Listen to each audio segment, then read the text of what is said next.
to welcome in for the first time to the Legal Hands to the Face show, Pro Football Hall of Fame reporter, Philadelphia legend, Ray Didinger. Ray, thanks for joining the show, my man. How you doing? Fine, Bill. How are you doing? I'm doing great, Ray. We're sitting here 8-1 at the bye. We've won 25 out of 27 games. We are becoming such a spoiled fan base, but I love every second of it. Yeah, you do get that feeling. It's a lot of people asking me today, what are you going to do with this team? Every game comes right down to the wire, and I said, well, you're 8-1.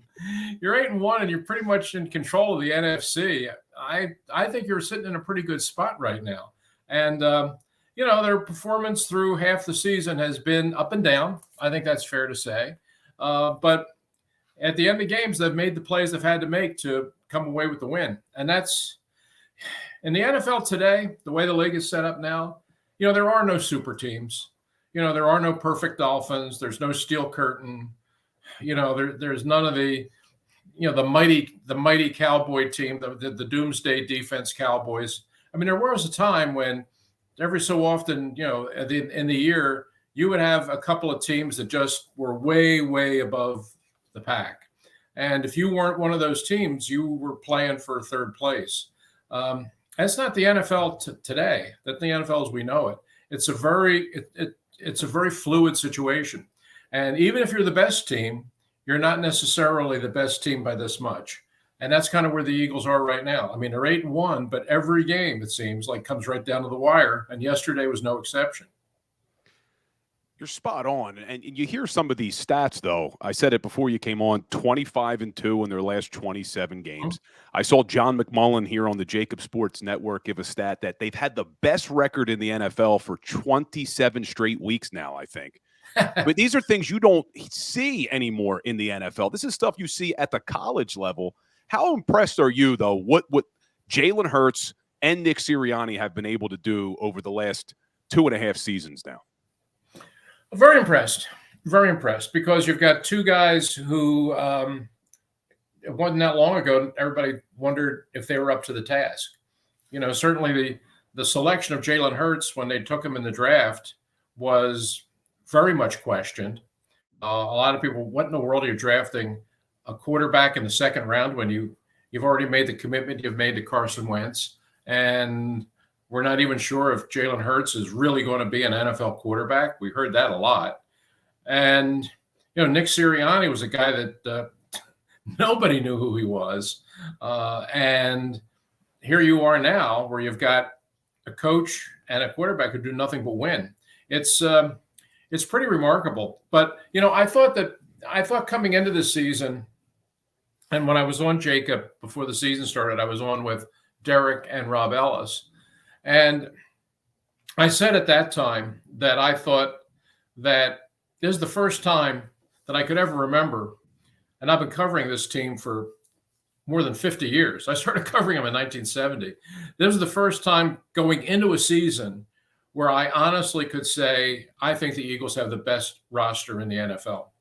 I think the Eagles are the best team in the NFL going into the season. I felt that in week one. And here we are midway through the season, and they have the best record, and we'll see if they can sustain it. But I mean, I think we all kind of knew coming into the season that they were really good. And if they could stay reasonably healthy, that they could do some pretty special things. And right now that's where they are. I mean, they're in a really good position in the NFC now. That was a monster big win yesterday, to give the Cowboys the third loss and push them a little bit further down. I mean, right now, you got a couple of three loss teams. San Francisco's lost 3. Seattle's lost 3. Bad loss yesterday. Cowboys have now lost 3. I mean, the only team that's kind of like right over your shoulder are the Lions with 2. But, the Eagles are going into their bye week. They're sitting in a really, really good spot. Definitely are. But what do you think about that Cowboys team? Because I know we all hate the Cowboys in Philadelphia, but I think they have a pretty good team this year, and I thought they played a pretty good game yesterday. They did. They are good. They are good. They've got really good players, really a lot of talent on that team. they do things during the course of the game that puzzle me sometimes. I've always had some questions about Mike McCarthy as a coach. Same. There's always been things about the way he runs the team, runs a game that I've always found puzzling. And this year, when he took over, in addition to being the head coach, being his own offensive coordinator, I thought there would be some weeks where you'd just really be scratching your head saying, what are they doing?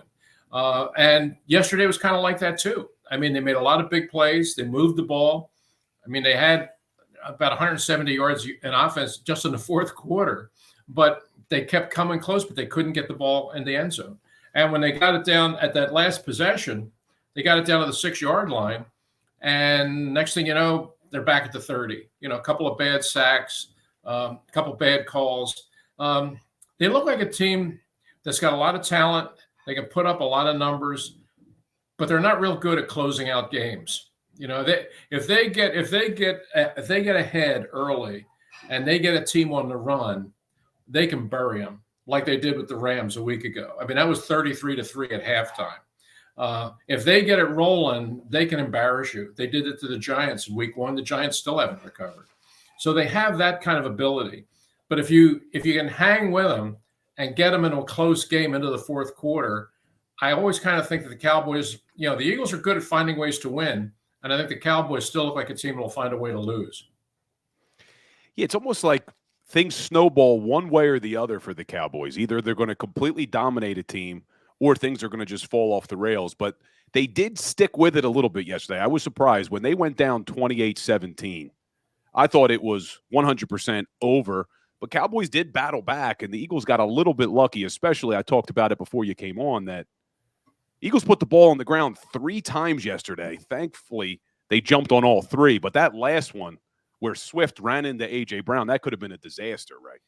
Yeah. I mean, that was butt fumble 2.0, and I mean that could have cost you the game right there. The Eagles have to stop doing that. I mean, that's the one thing about them that's sort of troubling.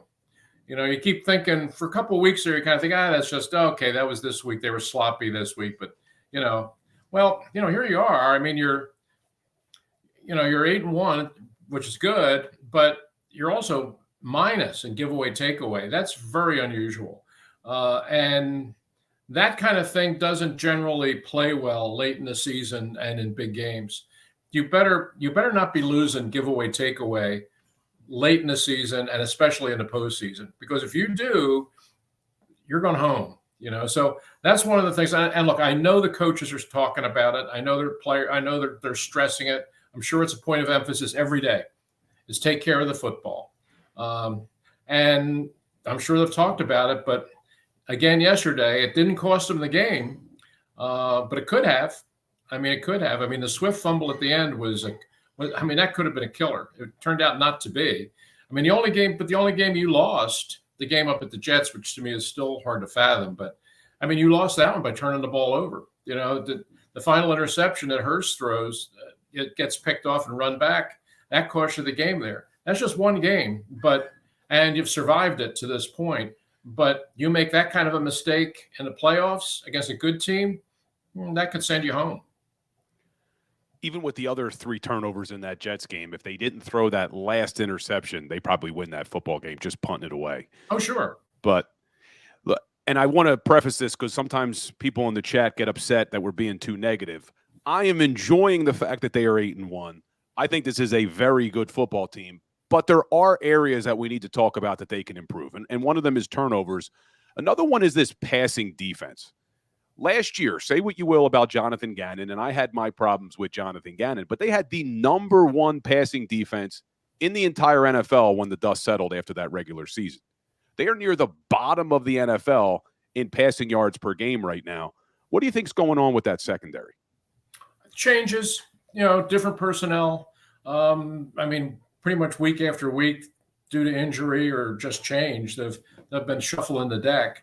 And you got a new defensive coordinator. There's just a lot of new people and a lot of moving parts back there. And as a result, I mean, a lot of what you see is communication issues. I mean, guys just not on the same page. Guy's not exactly sure where the coverage is going to be. Opposing receivers running wide open. And I think a lot of it, I don't know that it's the fault of the defensive coordinator, but I think it's just a matter of they're still trying to figure it out. They're still trying to figure out. I know the two cornerbacks are back, but the safety position has been in flux all year. The loss of Avonte Maddox before the season started was really a big thing. I mean, I know people don't think of him as a star, quote unquote, but he was very good as your slot defender. And in today's NFL, that guy's important because most teams are going to run a lot of slot formation stuff. And you better have a defender in there that can match up. And Maddox could. And when they lost him, they've been trying to find an answer in there ever since. So that's been one part of it. And you just hope the second half of the year, with a little bit more time to play together, if they don't get any more injuries, the addition of Biard, I think, is going to help. He's been a guy that's been a very good player over time. A Pro Bowl level player.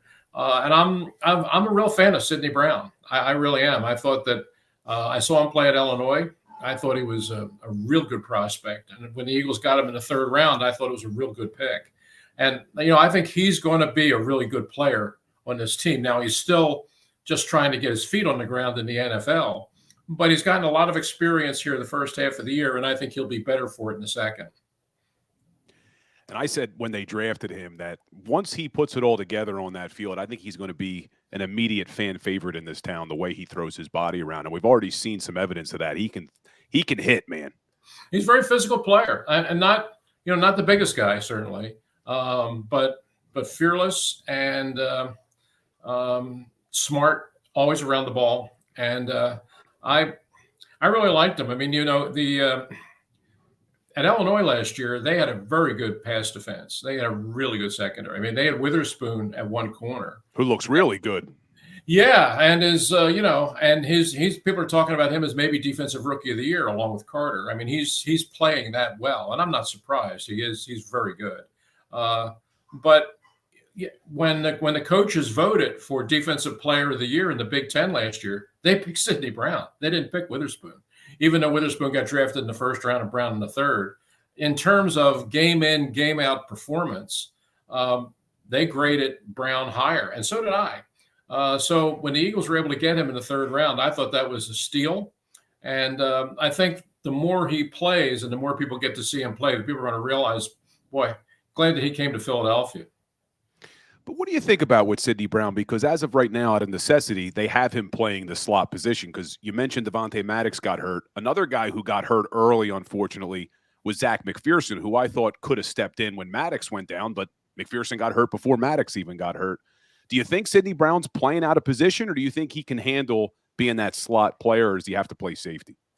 I don't think that's his strength. He's right now, he may be your best option there, but I think he's a natural safety. I think once you're able to put him there and just let him settle in there, then you'll see a really rapid development. Now, that was the original plan, was to draft him because they needed safeties. Frankly, coming into the year, they didn't have any. And so the plan was to give him an opportunity to play back there. Because of the injury situation, have kind of been forced to make him a slot corner, but I don't think that was the original blueprint. And he's given it his best shot, and look, he's playing okay. If he gets matched up, if a team goes into a formation where they put like a CD Lamb in the slot, well, that's going to be a really tough matchup for Sidney Brown right now. But I think that ultimately his position is going to be at safety, and and if they can, I've tried to work Ricks in there. He's played a little bit in there, and he's looked okay at times. But this is what Sean's trying to figure out. He's trying to figure out who he's got. He knows what he's got with Bradbury. He knows what he's got with Slay. That's okay. He's got that. But the rest of it, from week to week, depending on the opponent, depending on the receivers, depending on the matchups and the scheme, he's going to kind of have to try and reinvent that secondary. And I think that's really the root of the problem. I think it's been a lot of change in a relatively short period of time. You mentioned he knows what he has in Bradbury and Slay. And there's been some people who are really down on both of those guys. I think they've had some up and down games. I didn't think Bradbury played very well against Dallas on Sunday. I think there's been times where Slay hasn't looked like the Slay of old. Do you think that's just because of the revolving door that we've seen at slot and safety that's affecting those two guys, or do you think maybe they're starting to lose a step? It could be a little bit of both. I mean, you've got two cornerbacks that are both over 30, and that's not typical. That's a position that in the NFL you can get old quick. And I mean, you talk about the receivers in this league and the passing game in this league and the people you're matched up against. Once you get over 30, that's tough. And to have two 30-year-old corners, that's double tough. Now, they're both very heady players, and they're really smart. And they will play well most of the time. But I mean, you're quite right. I mean, they have had their problems, as has everybody back in the secondary has had their problems.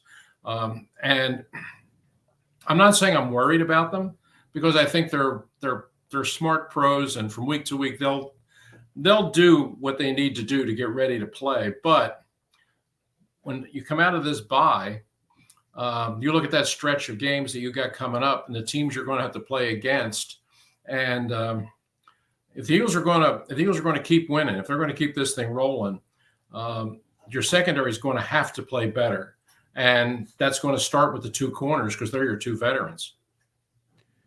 And I mentioned earlier how they had the #1 pass defense last year.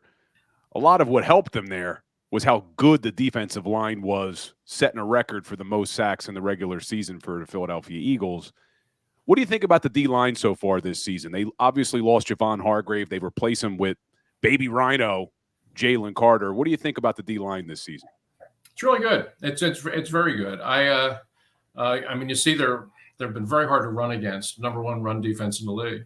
And they get a lot of pressure on a quarterback. It certainly got a lot of pressure in situations where they needed it. I think that's one of the things that you see with this Eagles team to this point, is late in games when the other team's trying to drive the ball on the last possession or two.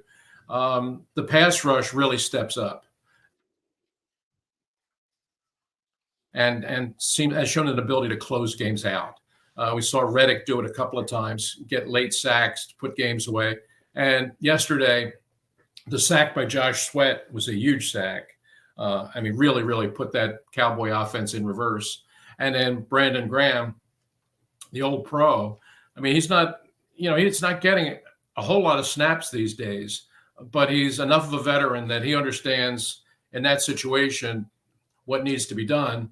And, the Cowboy was having a tough day yesterday, and Brandon saw it, knew exactly what to do, set him up, goes to the outside, cuts to the inside, clear path to Dak Prescott. He gets a sack too. It's really great to have a guy like Graham, who's as smart as he is and as instinctive as he is, to have him as sort of a fourth quarter wild card, to have him fresh come in the fourth quarter, because he has an ability to, when you're close to closing a game out, he can kind of smell it. And, and if you need a big sack, even at this point in his career, he'll get it. And he got a couple of them yesterday. And had a real nice play on that 2-point conversion where Dak steps out of bounds. But if you look, BG's hustling, man, trying to get to that corner to not make it easy on Dak, puts a little pressure on him. Dak steps out of bounds. So BG can always step up in a big moment. Obviously, none bigger than Super Bowl 52, but yep. BG is going to go down as one of the best to ever do it in this town. That's for sure. Yeah, he's played more games than any defensive lineman in the history of the franchise. And the Eagles go back to 1933, and they've had a lot of really good defensive linemen come through here. And at this point, Brandon Graham has played more games than any of them, and he's really, he's the definition of a pro. He's really the definition of a pro. I mean, he really, for a guy that got off to a tough start in this town, a lot of questions being asked, why did they draft this guy? And then, he gets an early injury and he's missing time. And I mean, people are calling him a bust. I mean, it's hard to remember. Yeah. It's hard to remember now because you're going back more than 10 years. But I mean, year 2, year 3, people are starting to call him a bust. And here he is now as a guy with no question he's going to be in the Eagles Hall of Fame. And at this point, he's already played more games on the defensive line than anybody in the history of the franchise. So I think that speaks well for the kind of player that he is.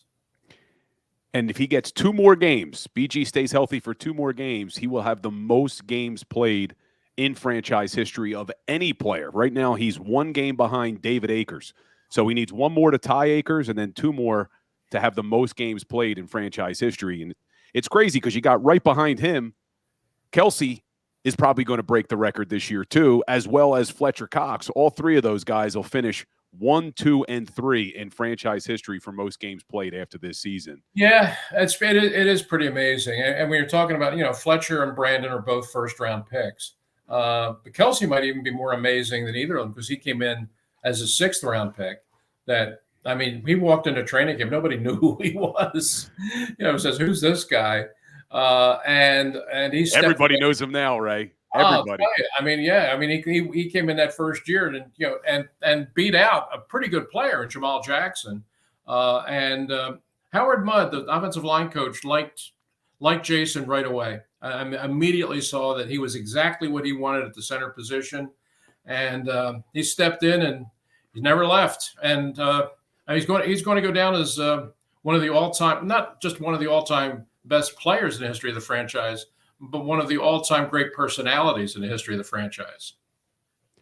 I know his podcast now is more famous than ever because of all this Taylor Swift mess. I'm so sick of hearing about all that stuff, but it's great. It's great for the NFL. It's bringing in a lot of new fans, that's for sure. It really is. It really is. People don't understand that part of it, but if you look at the ratings, there are people that aren't football fans that are watching now, tuning in on weekends to watch Kansas City games to see if Taylor Swift is there. It's and the NFL loves it. The more people they can bring into the tent, the better. Yeah, it'll be interesting to see Monday night coming out of the bye what happens if she's going to be in Kansas City for that game against the Eagles, because I believe she was an Eagles fan before all this happened. She was, of sorts. I don't know that she was a big Eagles fan. The first time I ever saw Taylor Swift, she was a high school kid who came to the Wells Fargo Center to sing the national anthem before a Sixers game. She came down and sang the anthem at a Sixers game, and she was 11th grader, 12th grader. Nobody knew who she was, but I was there that night. I thought, wow, she's really good. Well, turns out that's Taylor Swift. Now, I don't know how much of a football fan she was, or even a basketball fan. Yeah. But this was certainly her quote unquote home team. But now, I think everybody knows where her allegiances are. They're with the world champions. Man, I didn't realize she sang the national anthem for the Sixers. That's pretty cool. Yeah, that is pretty cool. So, you mentioned earlier you've been doing this for 50 years. So you have seen the NFL really change over the years. And in this town, a lot of people remember those Buddy Ryan defenses, and all they want to talk about is, and I see my uncle's actually in the chat, we need to blitz more. We need to blitz more. So I want to get Ray Didinger's thoughts, because obviously the NFL has changed. But in this game against the Dallas Cowboys, Eagles only blitzed 13% of the time. Dak Prescott dropped back 53 times. Eagles only blitzed him 7 of those 53 times. But what do you think? So far this year, I'll give you the rate here. They're blitzing about 24% of the time before that Dallas game. Puts them middle of the pack of the league. I was going to say that's about average. Yeah, teams just don't blitz a lot. There's a few who do. I think Wink Martindale at the Giants blitzes a ton. The Tampa Bay Bucks D coordinator blitzes a ton. But what do you think? Are you more in the school of thought that the NFL has evolved and changed, that blitzing is more of a thing of the past? It changed a lot. I think the issue is, and yes, it's everything about that. Well, it's not just football, but all sports. There's a constant evolution, and the game never stays the same. And it kind of goes in circles and it goes in cycles. And something that was new once time gets old, and then it winds up coming new again. The wheel just keeps going around. But right now we're in a cycle where everything on offense right now is spread the field and get the ball out of the quarterback's hands fast. I mean, the only thing whenever you talk to offense, whenever you hear head coaches or offensive coordinators talk, the thing that they stress, regardless of who the quarterback is, the thing that they always stress is get balls coming out fast. You've got to get the ball out fast. I mean, 2.1 seconds, 2.2 seconds. So if you blitz, even if you blitz, it's hard to get to a quarterback if he's getting the ball off in 2 seconds. And if you commit extra guys to the blitz, now you're thin on the back end. And if that ball's coming out, there's fewer defenders there to play it.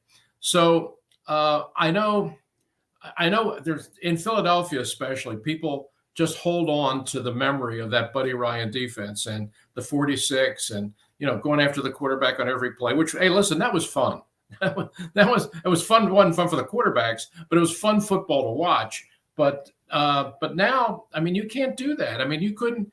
And I don't think Buddy would even want. Well, maybe Buddy would. I was going to say even Buddy wouldn't be blitzing on every down. But knowing Buddy, maybe he would. But the fact is, it just can't be as effective because the offenses have changed to the point where that ball's coming out so fast, and you got max protect. I think what teams have to do, is I think they have. To me, you need better coordination between the front seven and the back of your defense. If you're going to rush the passer, you can't have your secondary playing off. You can't have your secondary playing real soft on defense. You can't go total zone back there because if that ball's coming out fast, you can't give him that quick release pass. You can't give him that quick look pass. You got to make him hold that ball, pat that ball, and give your rush a chance to get home. I think the Eagles pass rush, they have enough good pass rushers that they don't have to blitz a lot.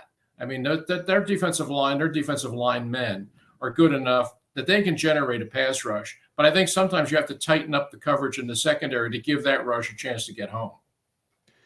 Yeah, that was so frustrating against the Washington Commanders 2 weeks ago. Was it became clear right away they were trying to get rid of the ball quickly. They wanted the ball out of Howe's hands quickly, but the corners were still 8 to 10 yards off the ball. Right. I did think in this Dallas game that the corners were playing at times closer to the line of scrimmage, but they let CeeDee Lamb just dominate them from the slot. And that was a little bit concerning, but he's a good player, definitely a good player, but I felt like maybe they should have done some different things to try to slow him down a little bit. They tried, but I mean, he's really good. And he and Dak right now really have a real good feel for each other. I mean, you saw it the last 2 or 3 games. I mean, they killed the Rams and they lit up the Eagles yesterday. I mean, right now the two of them have a really good feel for what they want to do.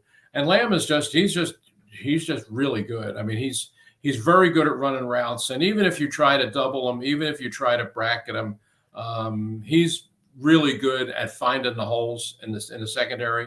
And he has a really devastating double move, which he threw at the Eagles a couple times yesterday and got big plays on it. Yeah, I mean, everybody goes into the game and you know who he is and you know where he is, and your game plan is obviously to try and limit him and what he can do. But it's really hard. I mean, he's one of those guys, a little bit like A.J. Brown. I mean, there's a handful of those receivers in the league that, I mean, everybody spends all week trying to figure out ways to defend them and ways to slow them down. And they're so good that it's just hard to do. You mentioned A.J. Brown, and I need your opinion on this, Ray. Best wide receiver the Philadelphia Eagles have ever had? Not ready to say that yet. I mean, you got a couple. You got a couple that are in the Hall of Fame, and you still got to give them their due. Pete Pijos in the 50s, Tommy McDonald in the 60s, Harold Carmichael 70s and 80s. I mean, they're all got busts and Canton, so they're pretty special players. But AJ, he's right now. I think he's the best receiver in football right now. I mean, if I was, there's nobody in the low receiver in the league, in my view, that I would rather be throwing the ball to than him. Now I know Justin Jefferson's out right now with an injury, but even if Jefferson were playing, and I really like Jefferson, I think he's an outstanding player. But honestly, I mean, Brown to me is a more physically dominant player, and I think he's the best receiver in the NFL right now. But the best receiver in Eagles history, I'm not quite ready to go quite there yet. But listen, he's as far as in the NFL at this very moment, yeah, I would put him number one. Yeah, he's doing some impressive things. But you're right. It's everybody knows the Eagles are going to try to get him the ball, but yet he always is open. That's what he says, right? He's always open. But let Yeah, me ask you. and he is, and he's so strong, and he's got really good hands. I mean, you don't see him drop a pass. I mean, he's got really, really good hands, and the pairing of he and Smith is really good. I mean, it's as I said, I think Brown is the best receiver in the league, but I think Brown and Smith together are the best pair of receivers in the league, and they're they are a headache for defensive coordinators. Now, the Eagles took a blow now with the loss of Dallas Goedert. I mean, when you had Goddard in there as your tight end, then you really had three significant weapons in terms of getting downfield. Losing Goddard is going to hurt you. I mean, those two other guys are still going to get their numbers, but the Eagles are going to miss Dallas Goedert. What I'm really concerned about with them losing Dallas Goedert is something I wanted to talk to you about is their running game, because Goddard is such a good run blocker and makes it difficult on these defenses because he also has the ability to catch the ball. But it's like having another offensive lineman on the field with how good he run blocks. But this running game, even with Dallas Goedert, has struggled over the last few weeks. And I've looked at the numbers really after that Tampa Bay Bucks game where they had two really good rushing games in a row, Minnesota and Tampa Bay. They haven't really done a great job running the football. The average yards per carry for the running backs went 3.9, 3.6, 2.3, 3.4, 2.9, down to 3.1 again yesterday. What do you think's going on why this team can't run the football as effectively as last year? And before you answer, prime example, end of the game yesterday. Eagles get the ball back with 6 minutes. Last year's offense would have probably gone on a 4 or 5 minute drive, pounding the football, never even given the Dallas Cowboys a chance to get it back. Eagles go 3 and out. They then get the ball back with 1:17 left. Go 3 and out again because they haven't been able to effectively run the football. What do you think's going on? I think they've gotten away from it too readily. I think it's a little bit of the old Andy trap that you start the game, you try to run it a series or two series, you're not very successful, and then they just say, "Oh, the heck with it," and they start throwing it. And I think to be a good running team, you have to run the ball. You have to really commit to it. And I'm not suggesting you run it 50 times. I mean, nobody does that in today's NFL. But I mean, you know how good this offensive line is. I mean, they really are. And I think some people have suggested that, when Cam Jurgens went out and they've had Muda Petta in there for a couple of games, the performance of the offensive line suffered a little bit. Well, I think that's probably true, but I don't think that's the sole reason you're having trouble running the ball. They just never seem to be able to sustain, for the lack of a better term, a rhythm in a running game. They run it once and get away from it, then run it another time, maybe 2 times, and get away from it. And I think you just kind of need to stay with it and really allow the offensive line to get that flow going and getting the backs timed up and just getting the rhythm in the running game. I just don't think that the play calling has lent itself to that. I really thought you'd see more of it yesterday because the Cowboys had the 2 games that they had lost prior to that. The teams beat them basically by running the football. I mean, Arizona ran for 220 yards on them. That was how Arizona beat them. And San Francisco ran for, I think, like 175, and that was how they beat them. So that seemed to be the formula for beating the Cowboys, was to run the ball. And I thought, okay, this to me looks like a game where the Eagles are going to come out and, run it more. And they did a little bit. I mean, but you didn't really see them dominate the game on the ground. They certainly didn't dominate the game on the ground. It'll be interesting to see coming out of the bye when you're going into a stretch of playing really good teams, certainly better teams than what you've played to this point. what the offensive approach is, and if they start to run the ball, if they have some more success, because we know we're getting into that November, December part of the season, where the weather's going to get a little nastier, and the competition's going to get a little tougher, and running the football is going to be a big part of your offense, because some weeks it's just going to be hard to throw it. And I think the Eagles need to kind of work on that and generate a little bit more of that to be the best team that they can be when they get into December, January. All right, 2 last questions for you, Ray, before I let you out the door here. We're about halfway through the season, actually exactly halfway through the season here. What grade would you give the 2 new coordinators, Brian Johnson and Sean Desai, through 9 games? You're 8-1. So, you got to give them. They've got the best record in the league, so you got to give them a pretty good grade.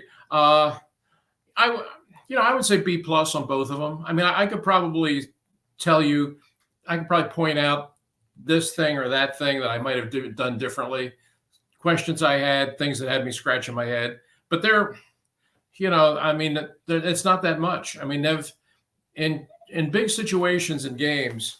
In the second half of games, when they had to make plays on both sides of the ball, I thought that they showed the ability to do that. And I think that, I really didn't know that much about either one of them, because neither one of them really had a track record as a coordinator. So it isn't like, okay, I know exactly what this guy's philosophy is. I know exactly what his approach is going to be. So I know what to expect. I didn't really know what to expect with either of them. And at this point, I got to say, I think they've done a really good job. It's been a tough job for Desai, because he's had so much how many new players he's had to cycle through there.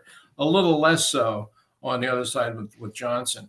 But I think both of them, if I were to grade them, I'd say I'd give them both a solid B+. I think that's a pretty fair assessment, right? Well, Ray, I really appreciate you joining us, man. First time we've ever had Ray Didinger on the Legal Hands of the Face show. An absolute legend. So I appreciate you making the time, and I know our fans in the chat did as well. So thank you, Ray. Hopefully we'll see you again soon, brother. Always a pleasure, Bill. Take care and have enjoy your bye week.